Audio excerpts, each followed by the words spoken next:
2016 के हिंदी परीक्षाओं के अंतर्गत जो क्वेश्चन बैंक है उसमें क्वेश्चन है कि आदि काल को वीर गाथा काल भी कहा जाता है, तर्कपूर्ण उत्तर दे। तर्कपूर्ण उत्तर दे, ऐसा यह क्यों कहा जाता है, ये ना। ऐसे भी आपको हम बताएं कि आदि काल, भक्ति काल, रीतिकाल, आधुनिक काल, यह इंटर फर्स्ट ईयर का विषय है।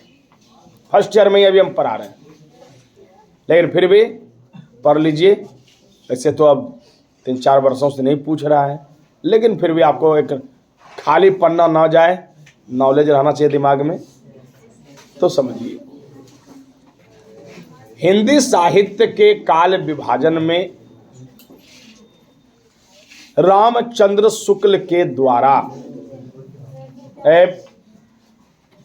जो प्रथम काल है उनका नाम आदि काल रखा गया।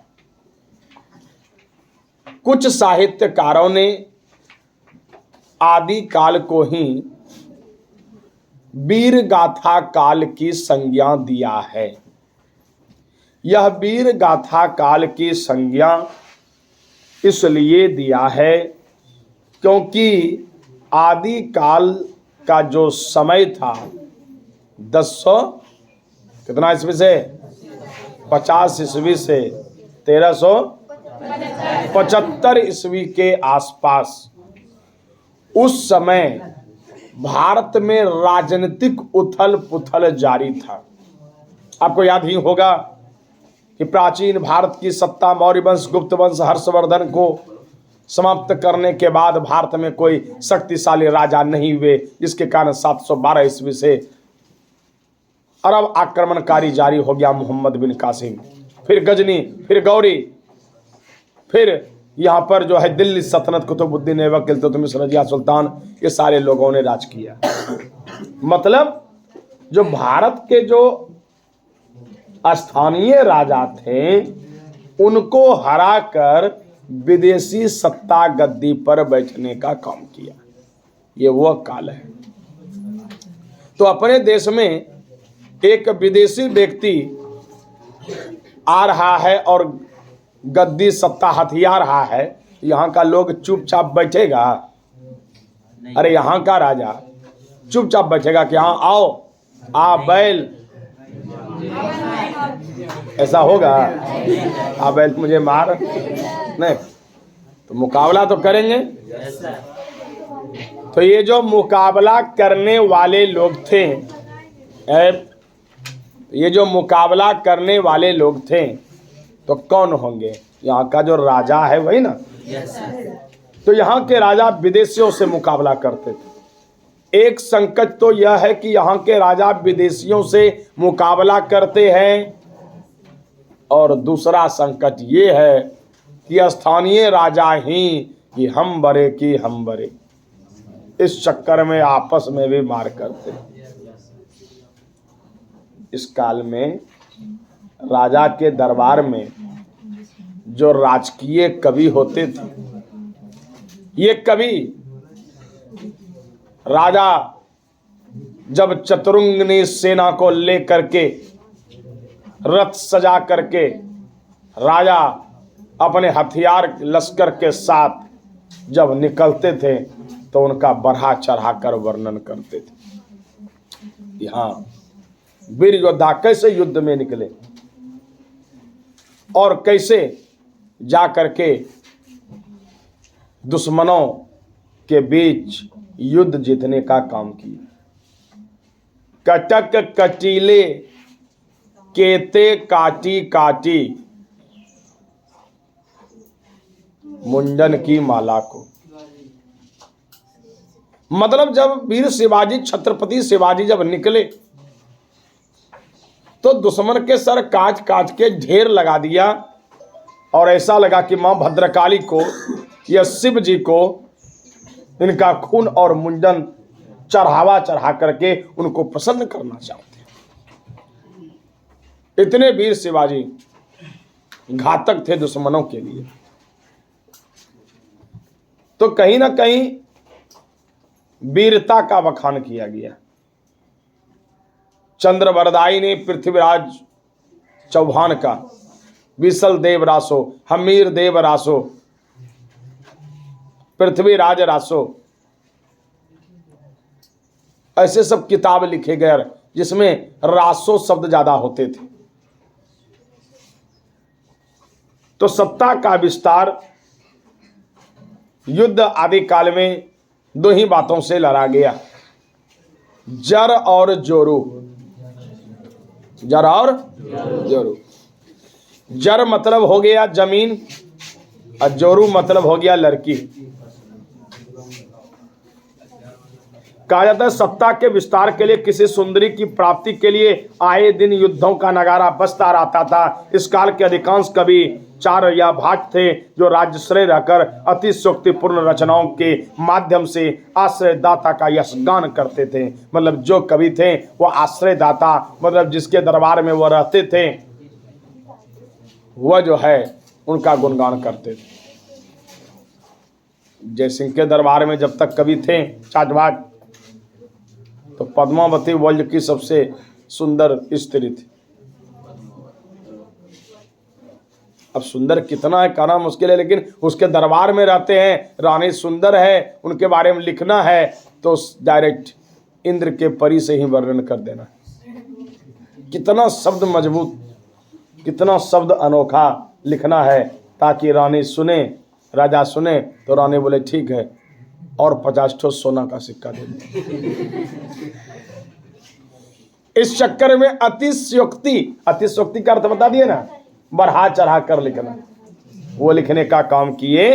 ज्यादातर वीरता का बखान किए। जितने भी उस समय के कवि हुए सब वीर योद्धाओं का वर्णन किया, इसलिए इसको वीर गाथा काल कहा जाता है। भक्ति काल पढ़ाई दिए हैं। अगला है कबीर दास और जायसी का काव्यात्मक परिचय दे। चाहे तो कबीर दास का परिचय दे या जायसी का परिचय दे, है ना। तो कबीर दास का सबको परिचय याद है। कबीर दास हिंदी साहित्य के युगदर्शी क्रांतिकारी कवि हुए। भक्ति आंदोलन करने में इनका अमूल्य योगदान रहा। इनकी प्रसिद्ध रचना बीजक आज भी समाज के लिए मार्गदर्शक का काम कर रही है। लेकिन कबीरदास कौन है, इनका जन्म कहां हुआ, कौन थे इनके माता पिता, यह संदिग्ध है। कहा जाता है कि विधवा ब्राह्मणी के गर्भ से काशी वाराणसी में जन्म हुआ। लोक लज्जा के भय से इनको लहरतारा सरोवर के किनारे फेंक दिया। वहीं से नीरू और नीमा नामक दंपति पति पत्नी जो निसंतान था वह गुजर रहा था। तभी उसने बालक को रोते हुए देखा, उनको गोद में उठाकर आसपास देखा। जब कोई नहीं प्रतीत हुआ तो उन्होंने उसे अपना ही बालक मान करके, भगवान का दिया हुआ गिफ्ट मान करके वो उसे अपने घर लेके चले गए। नीरू और नीमा चूंकि जुल्हा जाति के थे, कपड़ा बुनते थे, बुनकर थे, इसलिए कबीरदास बचपन से जुल्हा जाति के कहलाए। बचपन में उनका नाम ही रख दिया कबीर। बालक बड़ा हुआ, कहा कि हमें शिक्षा दीक्षा प्राप्त करना है, लेकिन वह कुशाग्र बुद्धि का था, इसलिए माता पिता ने सोचा कि भले दूर जाना पड़े लेकिन हमारे बच्चे को पढ़ाने लायक तो गुरु रमानंद ही है, इसके सिवा और कोई है ही नहीं। रमानंद के पास गए, लेकिन जात का जुल्हा होने के कारण उसको निकाल दिया गया। आपको विस्तार से कहानी सुना दिए ना, शॉर्ट में सुना रहे हैं। निकाल दिया गया और जब कबीरदास ने ठान ही लिया कि नहीं हमको तो शिक्षा प्राप्त करना है, और वो भी रमानंद से, तो उसके पैर पकड़ लिए। अंतर्गतवा गुरुजी ने आदेश दिया कि हाँ कबीर को हम शिक्षा देंगे, चाहे वह किसी भी जाति का है, क्योंकि इसके अंदर पढ़ने की, ज्ञान प्राप्त करने की भूख है, लालसा है, इच्छा है।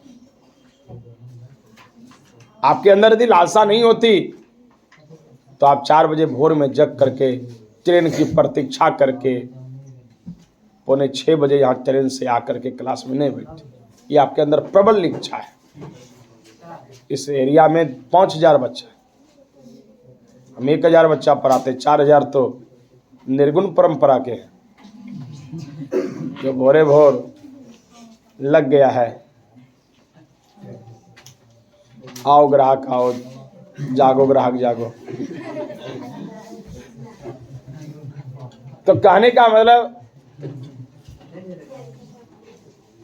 आप समझिए कि इतनी इच्छा थी कि रामानंद ने किसी छोटे जाति को शिक्षा नहीं दिया, लेकिन उसके सामने झुक गए, बोले नहीं आपको हम शिक्षा देंगे। कबीरदास ज्ञान प्राप्त करने के बाद अनुभव किया कि समाज में जाति धर्म छुआछूत, ईश्वर के नाम पर ठगना, धर्म को धंधा बना करके यह समाज रख दिया है। निचली जाति को सताया जा रहा है, उच्च वर्ण राज कर रहा है। उसने समाज में सुधार करने का काम किया। जाति ने पूछो साधु की पूछ लीजिए, ज्ञान मोल करो तलवार का परा रहने दो कि नहीं।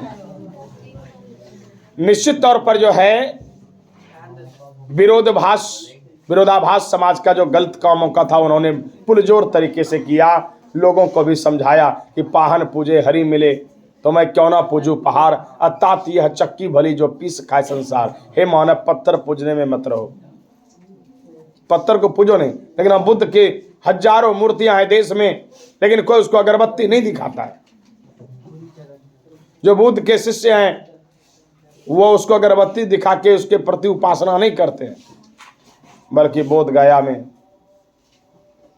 बौद्ध परिसर में किताब को लेकर जो चाइनीज, तिब्बती, भूटानी भाषा में लिखा है, अपने वहां से किताब लाता है और बैठ करके पीपल गाछ के नीचे ध्यान नहीं लगाता है, उस किताब को पढ़ता है, क्योंकि जानता है कि किताब के ही पढ़ने से ज्ञान मिलेगा, अगरबत्ती दिखाने से नहीं। बहुत देखे तो मुस्लिम समाज को भी कहा कि तुम भी थोड़ा भग गए हो, तुम भी जो है बाय आडंबर में फंस गए हो। उसके बारे में कहा कि कंकर पत्थर जोड़ी के मस्जिद लिया बनाए और ताज चढ़ी मुल्ला बांक दे, क्या बहरा हुआ खुदा। कान में उंगली देख के अल्लाह अकबर जो करते हो तो तुम्हारा खुदा क्या बहरा हो गया है? तो लेकिन नहीं, बहरा तो नहीं हुआ है, लेकिन थोड़ा आवाज ज्यादा जाए इसीलिए लाउड स्पीकर। हरे राम हरे कीर्तन में देखो 24 घंटा अखंड कीर्तन, राम सुने ना सुने बगल का पड़ोसी का बुढ़िया जरूर शहीद हो जाती है। इतना हॉर्न जोर के अब बाजा वाला का हर 10 मिनट में चेकिंग करता है, गांव के बाहर बिहार में जाके, हाँ हेलो आवाज थोड़ा कम आ रहा है, तुम्हारा घर में आ रहा है कि नहीं, गांव के बाहर में आ रहा है कि नहीं, ये इम्पोर्टेंट। तब फुल नए भाई, पिछला जो गांव वाला जो जोड़ा था तो उसका जो है बहुत दूर तक आवाज जा रहा था, गांव से दूसरे गांव तक, तुम्हारा पैसा कम कर देंगे। नहीं भैया रुकिए, एक हॉर्न अभी आप ही के पास लगा देते हैं। भगवान कहाँ कहाँ सुनेगा पता नहीं। तो कहने का मतलब कबीरदास जो है एक केवल कवि ही नहीं, साहित्यकार ही नहीं, बल्कि वो समाज सुधारक के रूप में भी जाने जाते हैं। मलिक मोहम्मद जायसी का काव्य परिचय दे। मलिक मोहम्मद जायसी प्रेम मार्गी कवि थे। हिंदी साहित्य के मध्यकाल में शेर शाह सूरी के समकालीन यह कवि रहा मलिक मोहम्मद जायसी। मलिक मोहम्मद जायसी चाहे ईश्वर हो या राजे रजवाड़े, उनके बीच प्रेम की भावना को जोड़ने का काम किया। प्रेम मानवता को जोड़ता है, इसलिए उनको प्रेम मार्गी कवि भी कहा गया। मलिक मोहम्मद जायसी के बचपन में ही एक आंख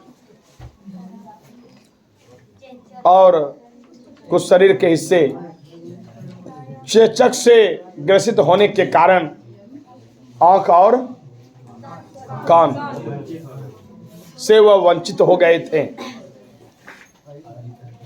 लेकिन वे कहते हैं कि एक नैन मुहम्मद गुनी, मतलब मेरे पास भले ही एक ही आंख है, एक ही नैन है, लेकिन उसी आंख से मोहम्मद अपने साहित्य के गुणों को लिखने का काम किए। जिस प्रकार आईना में कोई भेदभाव नहीं होता है, वो जैसे को तैसा देखता है, उसी प्रकार जैसी साहित्य लेखन में कोई बढ़ा चढ़ा के झूठ परोसने का काम नहीं किया, जैसा समाज को देखा वैसे लिखने का काम किया। फूल मरे पर मरे न वासु, जैसे फूल के मरने के बाद भी उसके सुगंध नहीं जाया करते हैं, उसी तरह अच्छे व्यक्ति के मरने के बाद भी उसके कर्मों को याद किए जाते हैं। आज राजा रत्न सेन, अलाउद्दीन खिलजी, पद्मावती, उनके पद्मावती के ऐतिहासिक जितने भी पात्र हैं जिंदा नहीं हैं, लेकिन फिर भी उनको याद किया जाता है। इसलिए उनके काव्य की विशेषता है कि अपने साहित्य में प्रेम के संबंध को जोड़ने का काम किए हैं। आप याद रखिएगा, अगले दिन इसका व्याख्या होते ही यह और आगे हम सब जो है बात करेंगे।